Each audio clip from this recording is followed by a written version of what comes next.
Yo, what's up guys? It's Dykenstein here, ready to bring you some more Genshin Impact content. And today we're going to be talking about Genshin Impact 1.2. Now, a lot of extra information just came out for 1.2, and we're going to be talking about Albedo today because a lot of more information came out for him from the live stream. We got some good information, but this is going to be more diving deeper into his kit, and we actually get to see things about his kit that we didn't know about before. So let's take a look at him and see what he actually has to offer right here. So it says, the star of the show today is Mondstadt's genius alchemist Albedo. He is pushing the true limits of alchemy on behalf of the people of the world. He doesn't consider himself to be a genius, however. And then we get to see this nice artwork here, the chief alchemist of the Knights of Favonius. This is a pretty sick, pretty sick wallpaper right here. Somebody could use this for their phone. But yeah, it has the English VA and the JP VA right there for you. A little bit more information. He's going to be a sword user, and of course his vision is Geo. But now we get to look at his talents a little bit more, and as you can see here, we already are starting to see something different than what we saw before, guys, because all we saw before was like pretty much the elevator. Now we get to see how it actually works with it, you know, with the elevator thing not being the only thing we see. So it says solar isotoma. So Albedo creates a solar isotoma using alchemy, dealing AOE GEO damage at specific intervals. Hits on enemies within the solar isotoma field will cause the solar isotoma to generate transient blossoms, which deal AOE GEO damage to enemies based on Albedo's defense.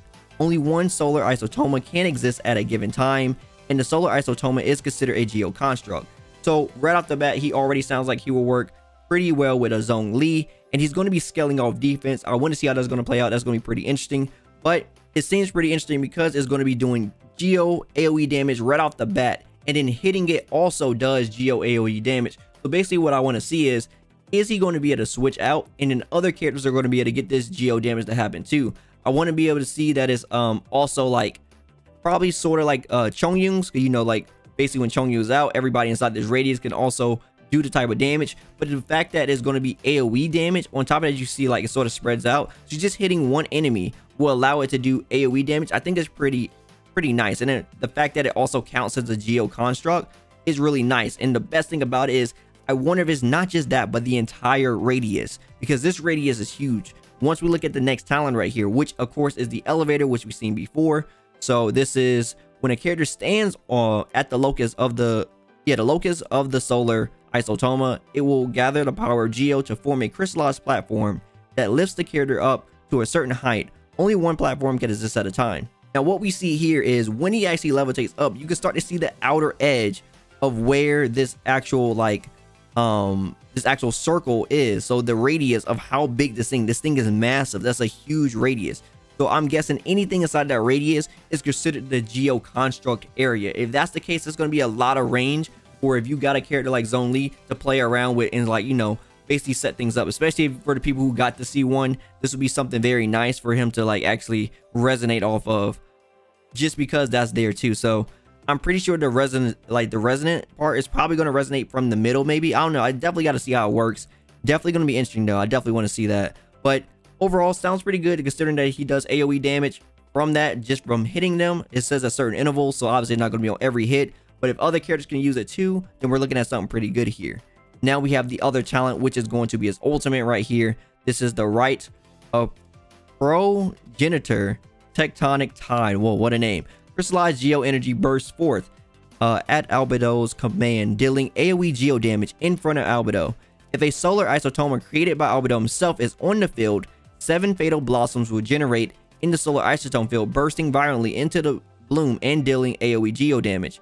Tectonic Tide damage and fatal blossom damage would not generate transient blossoms. Okay, so basically here he's going to have his ult and is going to do even more damage. You can see right there all those like little stars just come down. So basically you have the giant burst radius, and then if he has his E out, is going to basically explode his E and then basically get those to happen. I mean, it don't actually seem like it explodes. It seems like when he uses right there, it actually just creates them. You see it stays too.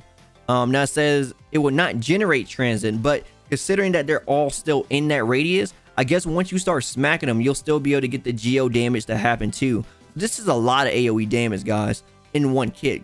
Considering that his E does AOE damage from the get-go, the attack's going to do AOE damage, the ultimate is going to do AOE damage, and then these extra 7 fatal blossoms that could happen would do massive AOE damage too. So his kit is pretty much kind of working like I want to say like a Ningguang's, where she's going to want to like, you know, have the like Jade screen out and then use her Q to basically break the Jade screen to get more damage off of it. But it don't seem like his breaks, which is pretty nice in that aspect. So right off the bat, we're getting pretty a lot more detail on his kit. I'm definitely liking it a lot more than what it was before, because we really didn't know what was up with the elevator. Elevator just seemed like something that you could utilize for like, you know, world exploration, but you can also use it for like dives and stuff. I want to see, you know, will people start doing some interesting things trying to do like, I don't know, dives. I'm guessing it's a one-way trip. I'm guessing it won't come down, or you can't use it like multiple times. I hope that doesn't like do anything for the shield, like for the circle radius. Like I wonder if like you use the elevator, does it like lower the duration of the actual skill? I hope that's not the case. That would be something pretty stupid, but we'll definitely have to see. And then of course we got some more story and some other things about him. We got some more voiceover and stuff, more personalities. If you guys want to check this out, I'll definitely put the links down in the description below for all the extra stuff. I'm not going to go over all of that. I just want to talk about his kit for with you guys and see what you guys think about everything he has to offer. So pretty much a big AOE GEO damage kit that scales off defense. Let me know what you guys think. I definitely want to see what you guys are thinking about building for him. I will be making my suggestion on what I think personally, what I would do for building for him. I will make a video for that soon, and I want to make a video for like that for Ganyu in the future once we get a little bit more details on her kit as well. But anyway, if you like anything I had to say, drop me a like. I greatly appreciate it. And if you want to hear more from me, follow me on my socials. Also, don't forget to subscribe and turn on notifications so you know the next video goes live. As always, my name is Daikin, and I'll see y'all next time. Signing out.